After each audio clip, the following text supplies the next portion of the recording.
So unfortunately it is raining and I'm out of time. This is the Vamos. We've had this in our hands for a couple weeks now. It's going to a wonderful customer in North America. Now, I like it a lot. I've had Vamoses, whatever. I've had Vamoses in the past. I've had four-wheel drive turbos. I've had rear-wheel drive autos, RRs, NAs, all sorts of them. We've had a lot of different setups and drivetrains. The four-wheel drive turbo is the best. This is the one you want that has the most capabilities. It's the fastest, it's got the best pickup, it's got the best launch, it's got the best grip, and there's no reason to have a regular rear wheel unless you're trying to save money, because obviously the mechanics involved, the transfer case, the additional drive shaft that goes from the rear of the car where the engine is to the front two wheels, all of that is very complex and costly.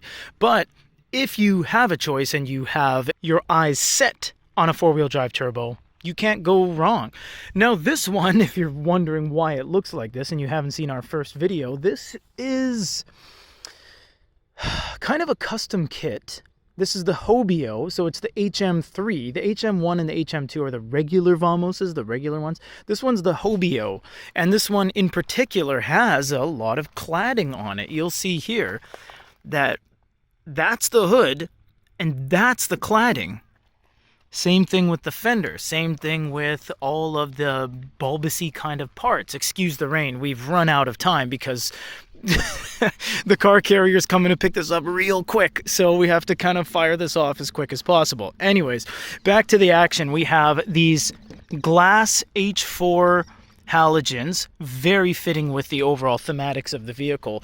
The whole thing looks kind of like a pop-top camper ice cream truck from 1963. It's got this Scooby-Doo Mystery Machine front grille with these thick gauge pieces of steel. It's got this nice tan on cream color combination. It's got these beautiful artistic pinstripes that go the entire length of the car. And of course, the mirror convex wheels. I love this car. I think stylistically this is one of the most bleeding with character cars we've had through the company so far. This thing has a lot of personality. It definitely does shine in its own regard. It's not racery, it's not safari, it's not necessarily city. It almost looks more commercial. You know, it's not an off-roader, it's not a GT, it's not a mountain carver in the mountains of Mount Fuji. No, it's a kind of pull up to a car meet or a stadium, or you're in the parking lot at a McDonald's or something, and it looks so commercial. It looks like you're selling something, but not as cheesy and plain as like a plumbing company or someone that sells windows that has one of those Chevy HHR panel vans. This one just looks like it has a little bit more kick to it than those traditional commercial vehicles. Of course, the customer requested no drill side markers, so that's why those are there. They can be altered and taken off and whatever the customer is going to do with it, so that's not part of the actual body. Now let's go on the inside because it gets even more wacky, at least with this particular one on the inside. Now this is very 2008 kind of Mazda 3 with this door card pattern here. The door cards, of course, this is a K car. They're very thin, so there's no pockets or cup holders or anything. And yes, you put your feet right by the front wheels here because this whole car is kind of shifted around a little bit. I love these seats. This little leather argyle pattern with the stitches works so well with the body color. Not even close. Looks so good. You know, at first when I saw this, I was like, you know what, it looks kind of Harley Davidson, 1981 carrier on the back of your bike, but it's kind of growing on me. I kind of like it. It really fits in tune with the whole ice cream truck feel of it all. I like this 6-speed bicycle water bottle holder. I like the advertisement for something that we have no idea what it is. This thing we swapped the wheel. Now, we only had to swap the wheel. If you saw our earlier video, we had a wood wheel. We actually had to swap the wheel because this is for inspection purposes. But this wheel is mint. Look at the perforation on that. Just absolutely gorgeous.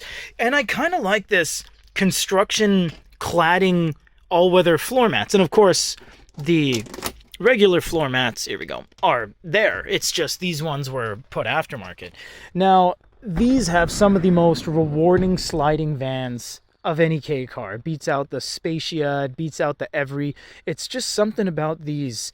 They open and close with such force, even after 17 years of the car in existence. You get the same seats at the back as well. The pattern continues on in the back. You get some cards there. You get a little bit of holders left and right. And you get a ton of space. Hello! You get a lot of space in this car. And the thing about a K car is that it is very sectioned. And I'll explain right here.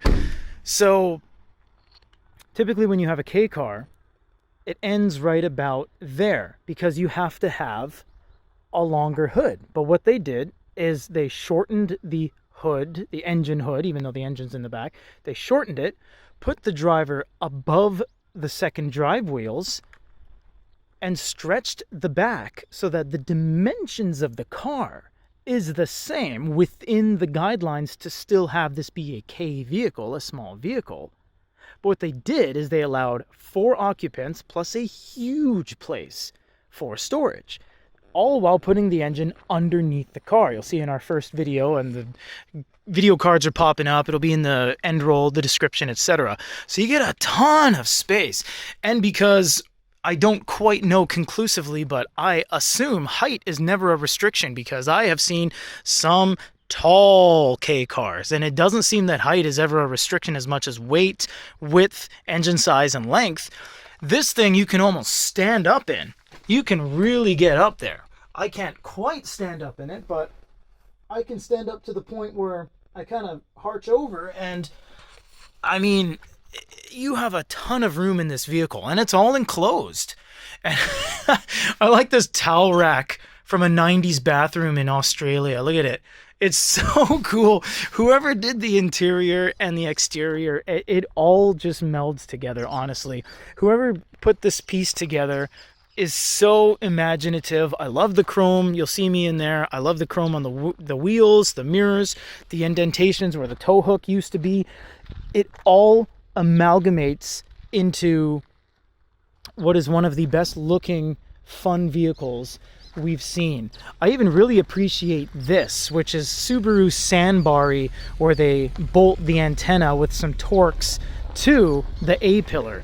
It just works, this car, and it's so rewarding to drive, and it's so fast. These cars are very light. Sometimes they're anywhere from 5 to 800 kilograms, the entire car, and they go like stink. You can see this one as well has an intercooler that they put at a 45-degree angle and put a ground shroud so that it doesn't get particulates in it. And the turbo setup is so perfect that this thing just launches right off the line. This is the Vamos Hobio. Again, we had to rush this video because it is raining, it is wet, and dispatch will be here momentarily, which we will cover in another video. But for now, if you guys have any questions, comments, or concerns, leave them down below. And if you want something like this or anything at all, we're the guys to get it. See you on the next one.